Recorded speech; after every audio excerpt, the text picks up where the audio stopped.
ክረምት ገብቷል። እንደዛም ሆኖ በበርካታ ሆቴሎች እንደዚህ ሆነው ስራቸውን የሚሰሩ በርካታ ሴቶች አሉ።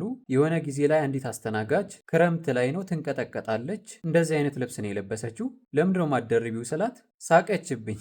ምንድን ነው ስላት ይቀጡናል አለችኝ ኮስተር ብላ። ለምን ልብስ ስለለበሽ? አዎ ይቀጡናል አለች። ቤቱ ምግብ ቤት ነው፣ ቤቱ መጠጥ ቤት ነው እንጂ ናይት ክለብ ወይንም ደግሞ የሴቶች ፋሽን ሾው እና ትርኢት የሚታይበት ቤት አይደለም። በጣም በርካታ ሆቴሎች፣ ሬስቶራንቶች፣ ካፌዎች ጭምር ክረምት ጭምር እንደዚህ እያለበሱ ገበያ ለመሳብ ወንዶችን ለመሳብ ይህንን ዘዴ ይጠቀማሉ። መንግስት ባለፈው ማስጠንቀቂያ ብሎ ለበርካታ ሆቴሎች ደብዳቤ አስገብቷል። ነገር ግን ለእነዚህ ሰዎች ማስጠንቀቂያ ሳይሆን የሚያስፈልገው ልክ እንደ ኮሪደር ልማቱ 300 ሺህ በሚሊዮን የሚቆጠር ብር እንዲቀጡ ነው ማድረግ ያለባቸው። የከፈትከው ምግብ ቤት ወይንም ደግሞ መጠጥ ቤት እንጂ የሴቶችን ገላ እያሳየህ ገበያን የምታደራበት ቤት አይደለም። እስቲ አንዳንድ ጊዜ ግፍሩ። ይሁን ባይባልም በጋ እንኳን ፀሐይ አለ፣ ሙቀት አለ። ሰው እንዴት ክረምት ላይ እንደዚህ እያለበሰ ምግብና መጠጥ ለመሸጥ ይሞክራል? ከፈለክ ያንተ ምግብና መጠጥ ገደል ሊገባ ይችላል። ነገር ግን በሴቶች ገላ ብር ለማግኘት ስትሞክር አንዳንድ ጊዜ ሼም የሚባል አለ። አንዳንዶቹም ቤቶች ደግሞ ስታዩት መንፈሳዊ ለመምሰል ግድግዳዎች ላይ ስዕሎች ተለጥፈዋል። በር ላይ ደግሞ ሳጥን አለ፣ ብር የሚከተትበት አለ አይደል? የቤተ ክርስቲያን እንደዛ ነው የሚያደርጉት። እዚህ ሰራተኞችን እንደዛ ራቆታቸውን እያሳየ እንዲሸማቀቁ እንዲያፍሩ በግድ እንደዛ እንዲለብሱ እያደረግ እዚህ ጋር መንፈሳዊ ለመምሰል መሞከር በጣም ነው የሚያሳፍረው። ለሴፉ ፋንታሁን የተሰራ ሐውልት ግን በዚህን ደረጃ ሊቀለድበት የሚገባ ሐውልት ነው? በእውቀቱ ስዩም ሴፉ ብለው ኤርሚያስ አመልጋን ሰጡት አለ። አሌክስ አብርሃም ደግሞ ጭራሽ አፈወርቅ ተክሌን ነው የሚመስለው አለ። አፈወርቅ ተክሌ ማለት እኮ ጎፈሪ ነው። አብዛኛው ሜመር ደግሞ በስንቱ ላይ የሚሰራው ካራክተር ማለትም ገለታን ይመስላል ሲሉ ነበረ። እኔ ግን በመጀመሪያ ደረጃ ሐውልቱን ሳይ የምር በጣም ነው የደነቀኝ። ምክንያቱም በዚህን ደረጃ የሚመሳሰል ሐውልት ኢትዮጵያ ውስጥ ማግኘት በጣም ከባድ ስለሆነ። ለማንኛውም እስቲ የሴፉን ፎቶና የተሰራውን ሐውልት አንድ ላይ ፎቶ ተነስተው ነበረ። እሱን ተመልከቱ እስቲ። ከዚህ በላይ እንዴት ይሰራል? ቆይ ኢትዮጵያ ውስጥ አፕሪሺየት ማድረግ ከከበዳችሁ፣ ክሬዲት መስጠት ከከበዳችሁ እባካችሁ አትቀልዱ። በዚህን ደረጃ ኢነርጂውን ጊዜውን አባክኖ የሰራውን ሰው እንደዚህ ሲቀለድበት ምን ሊሰማው እንደሚችል አስቡት። ለማንኛውም ይህንን ሐውልት የሰራኸው ሰው በጣም ጀግና ነህ። ሐውልት ማለት ወረቀት ላይ የሚሳል ስዕል ወይንም ደግሞ በኮምፒውተር ፕሪንት የሚደረግ ስዕል አይደለም። በጭቃም ይሁን በብረትም ይሁን በተለያየ ቁሳቁስ በእጃቸው ቅርጽ እያወጡ የሚሰሩት በጣም ከባድ ስራ ነውና ይሄ ስራ በጣም ሊደነቅ የሚገባ ነው። ሴፉ ደግሞ ይገባሃል። ቅዱስ ገብርኤል ዳቦ ይበላል። ቅዱስ ገብርኤልማ ይበላል፣ ዳቦ ይበላሉ። እሺ ማርያም ጥላ ትዘረጋለች። ጥላ ለማርያም 1 ሚሊዮን ጥላ ይገባል። መልሶ መርካቶ ለጉራጌ ያስረክቦት ዞር ይላል። አባ ማቲያስ ይዘህ ትዘረጋለች። ጥያቄ ነው። አሁን በሱ ቤት እኮ ትልቅ ኢሹ ያነሳ ኦርቶዶክስን ያሳፈረ አፍ ያስያዘ ትልቅ መረጃ ያጋለጠ ነው የሚመስለው። ይህንን ትንሽ ነገር እኮ እንኳን ትላልቆቹ ትናንሾቹ ሕፃናት እንኳን ሊረዱትና ማወቅ የሚችሉት ነገር ነው። በቤተ ክርስቲያናችን የሚደረገው የትኛውም ጸበል፣ ጼዲቅ ተብሎ የሚቀርበው ነገር ሚካኤል ይበላል፣ ማርያም ትበላለች ተብሎ እንደማይቀርብ ማንም ሰው ያውቃል። እንኳን ኦርቶዶክሱ ሌሎች ቤተ እምነቶች ውስጥ ያሉት ራሱ ያውቃሉ። ምን እዛው አይደል እንዴ ቄሶቹ፣ ምዕመኑ፣ የኔ ቢጤዎቹ ተሰብስበን አብረን የምንበላው እዛው አይደል እንዴ? ሚካኤል ማርያም ትበላለች ብለን ብናቀርብ ኖሮ እኮ ልክ እንደ ጠንቋዮቹ ወይ መሬት ላይ እንደፋ ነበር ወይ የሆነ ቦታ አስቀምጠን ዞር እንል ነበር። ራሳችን እኮ እዛው እየበላን ነው። በእነሱ ስም የተሰራ በእነሱ ስም የተዘጋጀ ለእነሱ መታሰቢያ የቀረበ እንጂ እነሱ እንዲበሉት እንዲጠጡት አይደለም። መጽሐፍ ቅዱስም እንደሚለን በደቀ መዝሙሬ ስም ቀዝቃዛ ውሃ እንኳን የሚያጠጣ ዋጋው አይጠፋም ይላልና እሱን ለማድረግ ነው እንጂ ሌላ ነገር አይደለም። ይህ ጃንጥላም ያልከው ጃንጥላ ቤተ ክርስቲያን የሚገባው ወይ ለማርያም ወይ ለሚካኤል ፀሐይ እንዳይመታቸው ዝናብ እንዳይመታቸው እነሱ እንዲይዙት አይደለም። ጃንጥላ የሚገባው ለቤተ ክርስቲያኑ ነው። ለቤተ ክርስቲያን አገልግሎት ስለሚፈለግ በእነሱ ስም ለዛ ቤተ ክርስቲያን የሚገባ እንጂ እኔ አንዳንድ ጊዜ እስቲ ድድብናችሁን በልክ አድርጉት። አንዳንድ ጊዜ የድድብና አልትራ 24 ፕሮማክስ ጋር አትደርሱ። ትንሽ ወረድ በሉ እስቲ። ስባበር ከሞልኬ እንዳችላ በሌ አታሊክ ልብደ አሸኮ ተሻሌ ዘማሌ ይሄ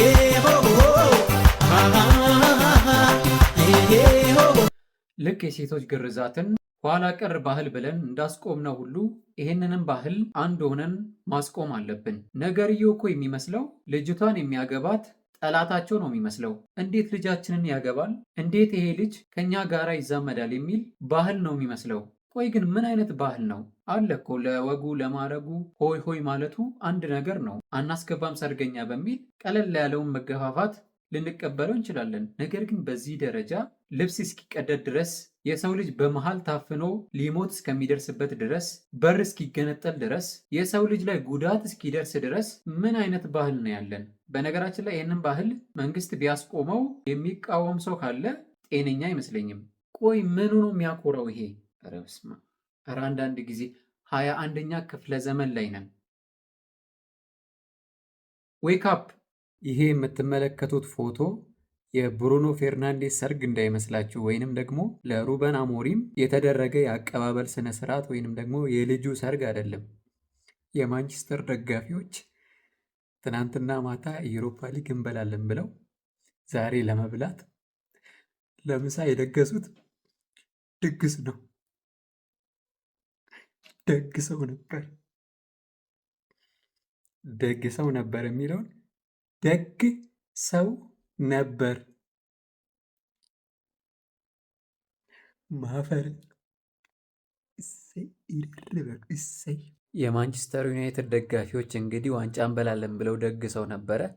ከድግሳቸው ላይ ቴካዊ ልከውልኛል።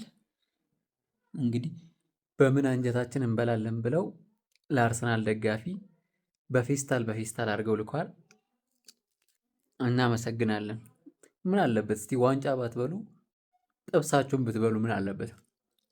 ቴንኪው። ለማንኛውም ሴቭ አድርገው ጋይስ። ለማንቸስተር ዩናይትድ ደጋፊ ቆንጆና ሰበር ዜና አለ። የምር እኔ ራሱ ለነሱ በጣም ነው ደስ ያለኝ። አሁን ከገቡበት አሁን ካሉበት ጭንቀትና ሐዘን ሊያወጣቸው የሚችል ዜና ነው። የማንቸስተር ደጋፊ ካላችሁ በቃ ላኩላቸው እስቲ። በዚህ እንኳን ይጽናኑ፣ በዚህ እንኳን ደስ ይበላቸው። ዜናው ምንድነው? ማንቸስተር ዩናይትድ ቀጣይ ዓመት ቻምፒዮንስ ሊግ አይጫወትም፣ ዩሮፓ ሊግ አይጫወትም፣ ወይንም ደግሞ ኮንፈረንስ ሊግ አይጫወትም። ስለዚህ ምንድን ነው በቃ አትሸነፉም። እንደዚህ ለዋንጫ ደርሳችሁ ልባችሁ አይሰበርም፣ ዋንጫ አታጡም። ስለዚህ ይሄ ለእናንተ ቆንጆ ዜና ነው። የምትሸነፉባቸው ጨዋታዎች ይቀንሱላችኋል ብዬ አስባለሁ። ምክንያቱም ምንም አይነት የአውሮፓ ጨዋታ ስለማትጫወቱ እስቲ በዚህ እንኳን ተጽናኑ። በቃ ጨረስኩ። ቡኮሎጂ እንደዚህ ስታዩት የሆነ ትልቅ ፕሮጀክት እና ትልቅ ቢዝነስ የምታንቀሳቀስ አትመስልም? አልተሳሳታችሁም። በዚህ ዘመን ላይ የሰው ልጅ ቦሌ ላይ ናይት ክለብ፣ ምግብ ቤት፣ መጠጥ ቤት፣ ሽቶ ቤት፣ ልብስ ቤት እና የተለያዩ ነገሮችን ሲከፍት እቺ አስተዋይና ጥበበኛ ልጅ ግን በመሃል ቦሌ ላይ ይሄንን የመሰለ የመጽሐፍ መሸጫ ከፍታለች። የሚገርመው ነገር በዚህ ቤት ውስጥ እየበላችሁ እየጠጣችሁ እየተጨዋወታችሁ ደስ የሚል ጊዜ እያሳለፋችሁ መጽሐፍ መሸመትና ማንበብ ትችላላችሁ። አድራሻው እንግዲህ መሃል ቦሌ ሞርኒንግ ስታር ህንፃ ጫካ ኮፊ ውስጥ ታገኙታላችሁ። እኛም እንግዲህ ቦታው ድረስ በአካል በመገኘት እነዚህን የምትመለከታቸውን መጽሐፍቶች ከሷ ወስደናል ማለት ነው። እቺ ልጅ የምትወዷትና መጽሐፍ ማንበብ እንዲሁም ስለ መጽሐፍ ግድ የሚሰጣችሁ ሰዎች እዛ እየሄዳችሁ ልታበረታቷት በርቺ ልትሏት ትችላላችሁ።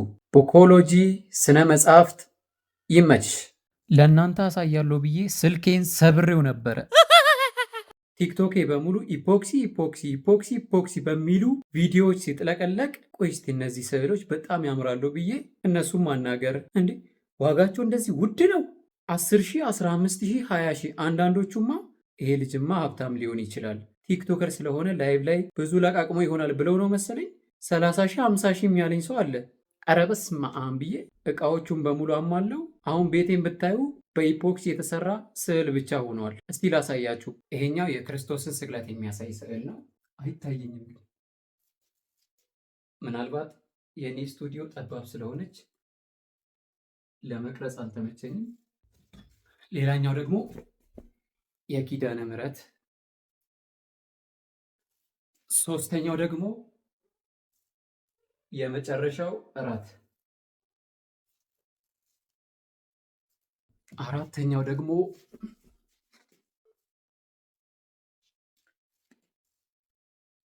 ድንግል ሆይ እንወድሻለን የሚል። ስለዚህ እናንተም እነዚህን ነገሮች ማሰራት ፈልጋችሁ ዋጋቸው በጣም ውድ ከሆነ እኔም ማናገር ትችላላችሁ። በጣም በቅናሽ ዋጋ እሰራላችኋለሁ። ይመቻችሁ።